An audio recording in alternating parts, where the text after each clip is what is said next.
बांका उत्पाद विभाग टीम ने बौंसी थाना के सुखनिया पुल से भाग रहे स्कॉर्पियो का पीछा कर गुरुधाम के पास स्कॉर्पियो को धर दबोचा, जबकि चालक भागने में सफल रहा।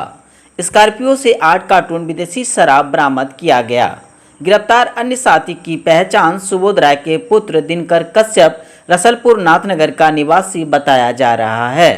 फरार चालक संजीत कुमार राय के पुत्र सोनू कुमार भरत रसलपुर नाथनगर निवासी के विरुद्ध केस दर्ज कर लिया गया है। बताया जा रहा है कि शराब लेकर भागलपुर जा रहा था।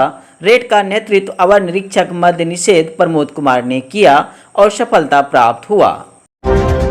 पहले फोन पर लंबी लंबी बातें, अपने प्रेमी के साथ जीने मरने की कस्में और अलग दुनिया सजाने के वादे, उसके बाद शादी का झांसा देकर प्रेमी के द्वारा धोखा दिए जाने के बाद अपनी ज़िंदगी की जंग लड़ते लड़ते आखिरकार मंजू अपनी ज़िंदगी की आखिरी जंग सोमवार को हार गई। सोमवार को अपने प्रेमी के हाथों मारी गई मंजू अपनी मौत के 1 घंटा पूर्व बाराहाट थाना गई थी। मृतका के भाई ने कहा कि उसकी बहन ने फ़ोन के माध्यम से बताया कि वह थाने में है और अपने प्रेमी के खिलाफ शिकायत कर रही है, लेकिन थाना पर मौजूद पुलिसकर्मियों ने उसे समझा बुझाकर अपने घर जाने की सलाह दी। इसी दौरान माना जा रहा है कि उसके प्रेमी ने फ़ोन पर उसे शादी कर लेने का भरोसा दिलाकर उसे अपने घर बुला लिया। इतना ही नहीं, बीते सप्ताह मृतका मंजू कुमारी ने अपने प्रेमी सोनू कुमार के खिलाफ थाना में लिखित शिकायत भी की थी, जिसके बाद इस मामले को लेकर हरिपुर गांव पुलिस अधिकारी प्रमोद दास भी छानबीन के लिए पहुंचे थे, लेकिन होनी को कुछ और मंजूर था। या फिर पुलिस ने और अधिक सक्रियता दिखाई होती तो युवती की इस तरह हत्या नहीं हो जाती। थाना अध्यक्ष एसडी प्रभाकर ने बताया कि आरोपी को गिरफ्तार कर लिया गया है, जांच कर उचित कार्रवाई करेंगे। इस घटना की विधायक भूदेव चौधरी ने कड़ी निंदा की और कहा, अगर पुलिस इस मामला पर विशेष रूप से ध्यान देता तो शायद लड़की की जान बच जाती। अब देखना यह है कि पुलिस उचित कार्रवाई करती है या खाना पूर्ति करती है। आपका? मेरा नाम नितेश कुमार यादव है। मृतका की आप कौन है? भाई हैं। बाराहाट थाना गया था, थाना से सुनवाई नहीं किया। वो बोला कि बाराहाट में क्या घूर रही है, तुम मेरे घर पे आओ, जाएंगे कोर्ट मैरिज शादी करेंगे। वो वहाँ से हमको फ़ोन किया कि भैया ऐसे ऐसे बोल रहा है। बोले उसके घर पे मत जाना, तुम घर आओ। घर नहीं आई, वो उसी के घर पे चला गया और वहाँ जाके बैठने के बाद वो अंदर खींच के मार दिया और दफना दिया उसको नाला में। अमरपुर के सलेमपुर पंचायत के खेमीचक मंडल टोला में पानी की घोर समस्या से ग्रामीण क्षेत्रों से खुली 7 निश्चय का पोल। बताते चले कि ग्रामीण 2019 से लेकर अभी तक कई बार बीडीओ पीआरओ को आवेदन देकर पानी की मांग की है, लेकिन बीडीओ पीआरओ एक नहीं सुन रहे हैं। इसकी जानकारी कई बार मुखिया प्रतिनिधि अर्चना देवी को भी दिया गया था, लेकिन मुखिया पानी समस्या का समाधान नहीं कर पाई। अब ग्रामीणों ने खुद ही अपने हालत पर निराश होकर कार्य कर रहे हैं। गांव में ही चंदे इकट्ठे कर एक कुआं में पहले पानी भरते हैं और उसी से पानी पीने का काम में लाते हैं। गांव के ही किसी के घर में समरसेबल है, जिससे ग्रामीणों ने हर रोज शाम को अपनी अपनी बाल्टी में पानी जमा करते हैं, लेकिन जब बिजली चली जाती है तो उस वक्त तक पानी नहीं मिल पाती है, जिसके कारण लोग परेशान रहते हैं। एक तरफ कोविड-19 की लहर चल रही है, वहीं दूसरी तरफ पानी के बूंद बूंद के लिए तरस रहे इधर गर्मी में बढ़ते ही समस्या बढ़ा रही है। इस दौरान कई ग्रामीण लक्ष्मी मंडल, नीरो मंडल, उदय मंडल, शंभू मंडल, पिंकी देवी, अंजू देवी, नीलम देवी, प्रेमलता देवी, कई ग्रामीण लोग मौजूद थे। का पास गए 2 नंबर वार्ड से हम लोग 20 आदमी मुखिया के पास गए, अर्चना देवी के पास। अर्चना देवी के पास हम लोग आवेदन दिया था। मुखिया ने हम लोग को साइन करने के लिए आवेदन पे तैयार नहीं था। प्रमुख के पास गए, तो वहाँ ब्लॉक में अपना कार्यालय ही छोड़ के भाग गए। अच्छा, ये बताइए कितना दिन से पानी का समस्या है? हम लोग को ये 3 साल से परेशानी है। तो अभी तो ये समरसेबुल चल रहा है, अगर लाइट नहीं रहे तो? समरसेबुल हम लोग का गांव का है, ये समाज के कहा के ये गांव वाले घर में अपना पानी दे दिए कि समाज का कैसे दें। अब पानी अगर लाइट नहीं कट गया तब कुछ नहीं, बिना पिए हुए रह जाएंगे, बिना नहाए हुए रह।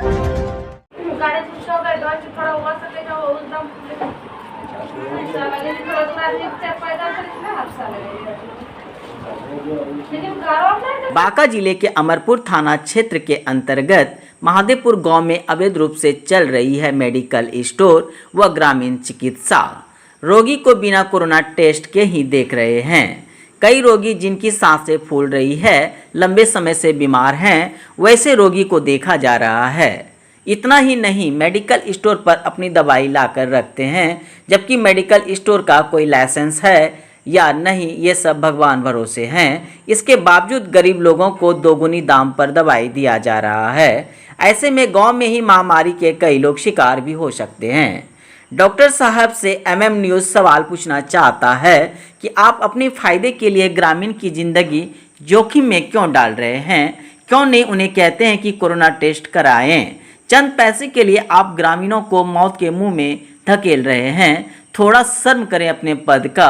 आपके पास आवश्यकता अनुसार डिग्री है या नहीं या तो पता नहीं, लेकिन आप जिस प्रकार से रोगी को देख रहे हैं, इससे ग्रामीणों को कोरोना महामारी अपनी गोद में लेने में जरा भी देर नहीं करेगी। फुल्ली डुमर थाना क्षेत्र के धावावरण गांव में मामूली से पानी विवाद को लेकर दो पक्षों में खूनी विवाद हो गया, जिसमें नंद किशोर दास पत्नी मीना देवी पिता सुरजोत दास घायल हो गया। घायल नंद किशोर दास एवं पत्नी मीना देवी ने बताया कि हम लोग वर्षा के पानी को इकट्ठा करना चाह रहे थे, लेकिन ये लोग रोक लगा रहा था और इस कारण से रुपेश दास, अनिल दास, उमेश दास ने लाठी से मारकर दोनों का सर फाड़ दिया है। इसलिए हम लोग पुलिस को आवेदन देकर उचित न्याय की मांग कर रहे हैं। रजौन थाना क्षेत्र के अंतर्गत लॉकडाउन के छठे दिन भी रहे बेअसर। मजबूर है डंडा चलाने के लिए प्रशासन, लेकिन जनता अपनी जिम्मेवारी कब लेगी? दुकानें खोलकर भी लोग जिला प्रशासन को खुलेआम चुनौती दे रही है। आखिर उन्हें पता नहीं इस कोरोना महामारी में कितने की जान चली गई है? उसके बाद भी नहीं तो सामाजिक दूरी, नहीं तो मास्क का उपयोग हो रहा है। दुकानों पर भीड़ लगाकर फुंसिया बाजार एवं धौनी बाजार में देखे गए। आखिरकार इस तरह मनमानी करती रही तो रजौन प्रखंड में बहुत ही जल्द इस महामारी से हजारों लोग चपेट में आ जाएंगे। बाराहाट प्रखंड के सभागार में 18 से 44 वर्ष के लोग टीका लगाने के लिए उमड़ पड़ी है। सभागार में टीका लगाने के बाद उन्हें आधे घंटे तक बैठने की हिदायत दी गई है। कोविड-19 में जिस प्रकार महामारी भयावह रूप ले रही है, इसको देखकर युवाओं में टीका लगवाने की होड़ लग गई है। लोगों की अफवाह है कि कहीं वैक्सीनेशन लेने से कहीं कोई दिक्कत होता है, ऐसी क्या बात है? नहीं, ये बिल्कुल अफवाह वाली बातें हैं और इस पर बिल्कुल भी ध्यान देने की ज़रूरत है। आप हमेशा ऑथेंटिकेट साइट से आप इसकी जानकारी ले सकते हैं। बाराहाट थाना अंतर्गत महाराना बाजार में मंदार रोड में कई दुकानें खुली रहती है, जबकि प्रशासन को देख दुकानदार शटर गिरा देती है। जैसे ही प्रशासन यहां से दूसरे जगह प्रस्थान करती है तो मनमानी तरीके से शटर खोलकर भीड़ इकट्ठा कर व्यापार करने में जुट जाती है। शायद उन्हें यह पता नहीं उन्होंने घर में ही कोरोना का निमंत्रण दे रही है। मनमानी करने की क्या वजह है? लॉकडाउन की क्यों धज्जियां उड़ा रही है? शायद उनसे भूल हो गई होगी या वह अपनी मनमानी कर रही है। महाराना बाजार एक ऐसा बाजार है जहां हाट के दिन करीब 500 से अधिक लोग इकट्ठा होते हैं, लेकिन लॉकडाउन के दरमियान हाट की जगह चेंज कर दी गई है। उसके बावजूद भी दुकानदारों को हिदायत दी गई है, लेकिन दुकानदार जिला प्रशासन को खुली चुनौती दे रही है, जिस पर प्रशासन को कार्रवाई करनी होगी। सामुदायिक भवन रजौन में टीकाकरण केंद्र पर कोई स्वास्थ्यकर्मी समय पर मौजूद नहीं दिखे। सुबह 9 बजे से ही टीका केंद्र पर जांच एवं टीका लगाने का समय दिया गया है, लेकिन कोई भी स्वास्थ्यकर्मी समय के 1 घंटे बाद भी नहीं पहुंचते हैं। सिर्फ डाटा एंट्री ऑपरेटर को छोड़कर टीकाकरण केंद्र हो या जांच केंद्र, दोनों के दोनों जगह कोई भी स्वास्थ्यकर्मी नहीं दिखाई दिया। बताते चले कि सुबह से ही लंबी कतार में खड़े रहे लोग, कई महिलाएं छोटे छोटे बच्चे को लेकर टीका केंद्र पर लाइन में लगे हुए थे।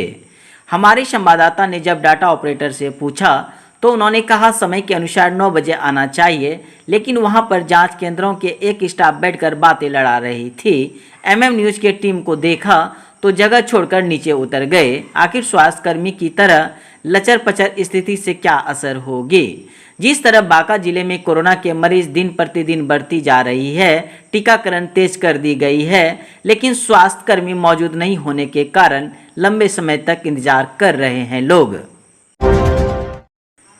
अमरपुर थाना क्षेत्र के सोबानपुर गांव में रात्रि के वक्त अचानक आग लग गई, जिससे लाखों की संपत्ति जलकर राख हो गई।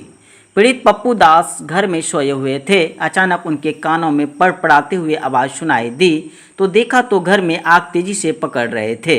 तभी वह अपना सामान लेकर भागते हुए बाहर आए और अपने बच्चे को आवाज़ देते हुए बाहर निकलने के लिए कहा। तब तक आग तेजी से पूरे घर को अपने चपेट में ले लिया था। रात्रि का समय होने के कारण लोग आग पर काबू नहीं पा सके, जिससे घर जलकर खाक हो गई। इतना ही नहीं, घर में जितने भी ज़रूरत के सामान थे, चावल, गेहूं, कपड़े, पैसे, किताब एवं जरूरी कागजात जलकर राख हो गए। परिवार में 6 व्यक्ति हैं जो अब बेघर हो गए हैं। देखते हुए वार्ड सदस्य संदीप कुमार ने अपनी आवश्यकता के अनुसार तत्काल पीड़िता को घर को ढकने के लिए त्रिपाल का मुहैया कराया है। वहीं वार्ड सदस्य संदीप कुमार ने बताया कि जितना हो सकेगा हमसे इन पीड़ित परिवार को सहयोग करेंगे और आगे भी करने की कोशिश करेंगे। यह देखकर शोभानपुर पंचायत में सनसनी फैल गई, क्योंकि कोविड-19 के काल में लोग ऐसे ही अपनी आर्थिक स्थिति से जूझ रहे हैं, उसके बाद भी उनका घर से बेघर हो जाना सबसे बड़ी मुसीबत है। आइए आपको दिखाते हैं पीड़ित एवं वहां के सरपंच उनके मदद में क्या। नींद में थे, आग माथे के अंदर पर आवाज़ करने लगा। उसमें जब नज़र उठा के देखते हैं तो आग का गोला धितक रहा था। अपना बिस्तर लेके भागे, तब तक वो हाथ में पकड़ के आग ऊपर चला गया। क्या नाम हुआ आपका? मोहम्मद रईस अकरम जी। मैं शोभानपुर सरपंच हूँ जी। मैं इनके सुबह सवेरे इन लोगों के द्वारा मोबाइल पर मुझे मालूम पड़ा कि 3 बजे रात में अचानक इनका घर पप्पू दास का जल गया। जो ये लोग 9 परिवार में अपना सदस्य के रूप में इस घर में रहते हैं। फूस का मकान है, मिट्टी की दीवार है और खड़ा मजदूर एक ही आदमी पर सारे परिवार निर्भर करते हैं। आज भूख के कगार पे ये पहुंच गए हैं और इनके पास चावल, गेहूं, आटा सब जल के राख हो गए हैं। कुछ बच्चे लोग पढ़ते थे, किताब भी, विद्या भी जल कर खत्म हो गए हैं। जहां तक हो रहा है हम लोग सहयोग कर रहे हैं, सपोर्ट कर रहे हैं। बौसी बाजार में लॉकडाउन के दरमियान निकलने वाले व्यक्तियों के चालान काटे जा रहे हैं। बेवजह घूम रहे व्यक्तियों के भी चालान काटे गए। इतना ही नहीं, किसी को डंडे, किसी को उठक बैठक, किसी को चालान काटे। कई वाहन बिना परमिशन के शादी विवाह करके घर लौट रहे थे, उनकी भी चालान काटे गए। लॉकडाउन को सख्ती से पालन कराने के लिए बौसी थाना अध्यक्ष के साथ कई पुलिसकर्मी बौसी के मुख्य बाजार चौक पर बेवजह आने जाने वाले व्यक्तियों की फटकार लगाते हुए उनका भी चालान काटा और सख्त हिदायत भी दिया। ढाका के अमरपुर थाना क्षेत्र के इंग्लिश मोड़ चौक पर लॉकडाउन का उल्लंघन करने वाले व्यक्ति को जमकर फटकार लगाया। आने जाने वाले वाहन को चेकिंग किया गया। वहीं सिर्फ आवश्यक व्यक्ति को ही जाने की इजाज़त दिया गया। बताया जा रहा है कि अमरपुर पुलिस के साथ बाका पुलिस के द्वारा मास्क, हेलमेट, सैनिटाइजर एवं गाड़ी का आवश्यक कागजात एवं लॉकडाउन में चलने का परमिशन कागजों का जांच कर ही वाहन को आगे जाने दिया। हालांकि दर्जनों चालकों से फाइन भी वसूला गया। इस दौरान प्रभारी थाना अध्यक्ष राजीव रंजन, मुख्यालय डीएसपी एवं अन्य पुलिस पदाधिकारी मौजूद थे। पुलिस प्रशासन को भागलपुर शहर में दुकानें बंद कराने में काफ़ी जद्दोजहद करना पड़ता है। इस वैश्विक महामारी के दूसरे फेज में भी लोग सुधरने का नाम नहीं ले रहे हैं। प्रशासनिक गाइडलाइंस के बावजूद लोग अपनी दुकानें खुली रखते हैं और तो और सामने से दुकानें बंद कर पीछे रास्ते से अपनी दुकानें धड़ल्ले से चलाते हैं।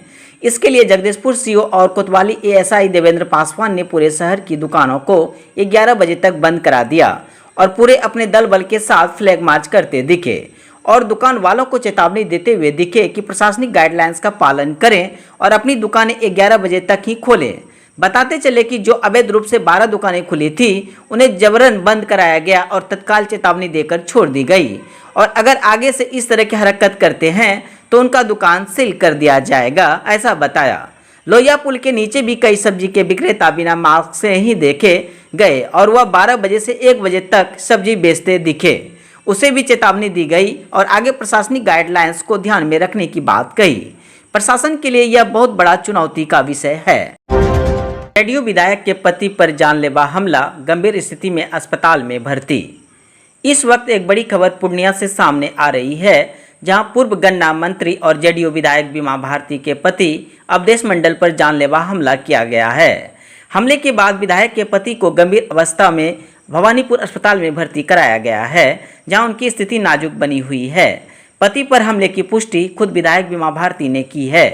उन्होंने बताया कि उनके पति अवधेश मंडल भवानीपुर मार्केट में किसी विवाद को सुलझाने के लिए बैठी पंचायत में पहुंचे थे, जहां हथियारबंद अपराधियों ने उन पर जानलेवा हमला कर दिया। सूत्रों से मिली जानकारी के अनुसार हमलावरों में 3 स्थानीय अपराधियों का नाम सामने आ रही है। मामले की सूचना पर पहुंची दल बल के साथ पहुंची पुलिस की टीम जांच में जुट गई है। वहीं घटना स्थल पर अभी तक तनाव का माहौल बना हुआ है।